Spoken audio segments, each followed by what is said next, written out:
ڈالیں گے افغانستان میں موجود دہشت گردی کے خطرے کے حوالے سے جو ہے وہ امن و امان کے لیے جو بڑا خطرہ بن رہا ہے اس رپورٹ پر آپ کو بتا دیں کہ 2021 میں افغان طالبان کے افغانستان پر قبضے کے بعد سے دہشت گردوں کے لیے افغانستان محفوظ پناہ گاہ کے طور پر جو ہے ابھر کے سامنے آیا ہے۔ افغان طالبان کے اقتدار پر قابض ہونے کے بعد سے خطے میں دہشت گردی اور بد امنی کو ہوا ملی ہے۔ افغان سرزمین کو دہشت گردوں کی جنت کہا جائے تو غلط نہ ہوگا۔ افغان طالبان براہ راست دہشت گردوں کو خطے میں بد امنی پھیلانے کے لیے محفوظ ٹھکانے فراہم کرنے میں ملوث ہیں۔ ٹی ٹی پی اور دیگر دہشت گرد تنظیموں کو افغان طالبان کی جانب سے نہ صرف ٹھکانے بلکہ بھرپور مالی مدد بھی فراہم کی جاتی ہے۔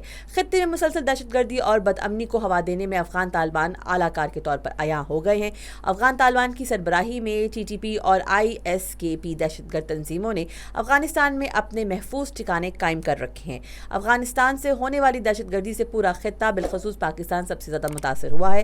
آئے روز پاکستان سے افغان دہشت گردوں کی گرفتاری اور ان کے اعترافی بیان اس بات کا واضح ثبوت ہے کہ افغان طالبان دہشت گردی کے خلاف کارروائی کرنے میں بہت زیادہ سنجیدہ نہیں ہیں۔